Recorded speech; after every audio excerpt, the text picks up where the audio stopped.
एक ऐसा देश जहां एक ही रात में सब जलने लगे। Gen Z in Nepal takes to the streets, rising boldly against corruption, unemployment, and injustice, signaling the dawn of a powerful new revolution. Parliament, नेताओं के घर और लोगों के बीच का पेशेंस, एक ऐसी रिवॉल्ट जो 38 आवर्स में ही पूरे देश को हिला कर रख दे।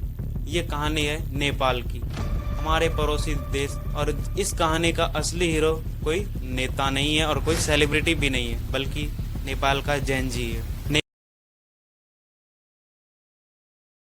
नेपाल, जिसे दुनिया खूबसूरती, स्पिरिचुअलिटी, माउंटेन्स और टूरिज्म के लिए जानती है, वहाँ पिछले कुछ महीनों से नेपाल का एक अलग ही चेहरा सामने आ रहा है। एक ऐसी जनरेशन जो करप्शन और पॉलिटिकल डीके के अगेंस्ट हो गई है। जेन जी नेपाली का गुस्सा हवा में नहीं था। इसके पीछे 3 बड़े वजह हैं। सबसे पहला, करप्शन।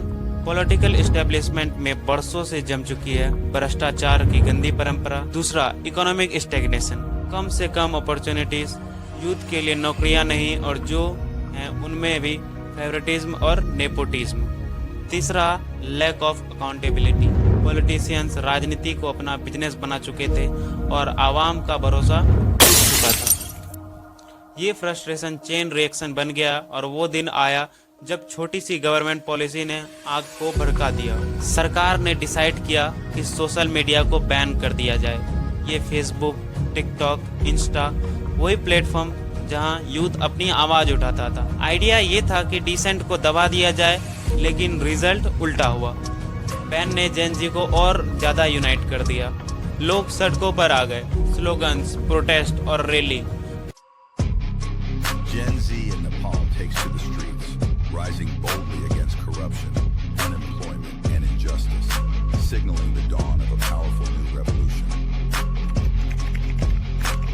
पहले पीसफुल सब कुछ दिख रहा था, लेकिन जल्द ही गवर्नमेंट की स्ट्रेटेजी बदल गई। सिक्योरिटी फोर्सेस ने प्रोटेस्ट को क्रश करने के लिए वायलेंस यूज किया, जैसे टीयर्स गैस, लाठीचार्ज और फायरिंग तक देखने को मिली।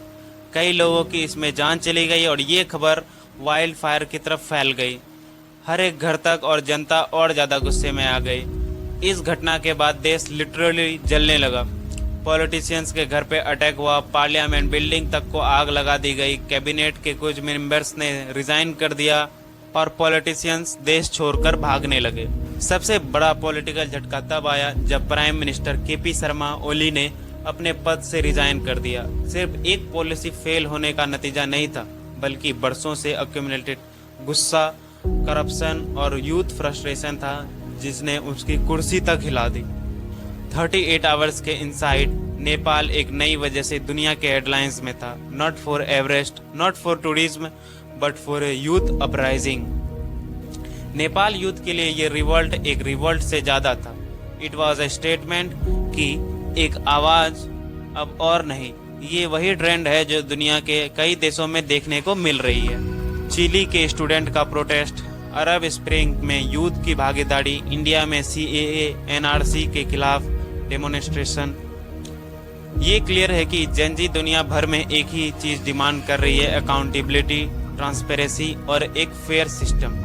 ओली जा चुके हैं, लेकिन सवाल ये है कि अब क्या? नेपाल का फ्यूचर अभी भी अनसर्टेन है। अगर नए लीडर्स ओल्ड फॉर्मूला ही फॉलो करते रहे, करप्शन, नेपोटिज्म और सेल्फ इंटरेस्ट, तो और प्रोटेस्ट और ब्लडशेड देखने को मिल सकता है। लेकिन अगर सही डायरेक्शन ली जाए तो नेपाल के लिए ये एक नई शुरुआत भी हो सकती है। एक ऐसी जनरेशन पावर में आएगी जो डिजिटल एरा को समझती है, जो ग्लोबल सोच रखती है और जो एक ट्रांसपेरेंट और फेयर गवर्नेंस डिमांड करती है।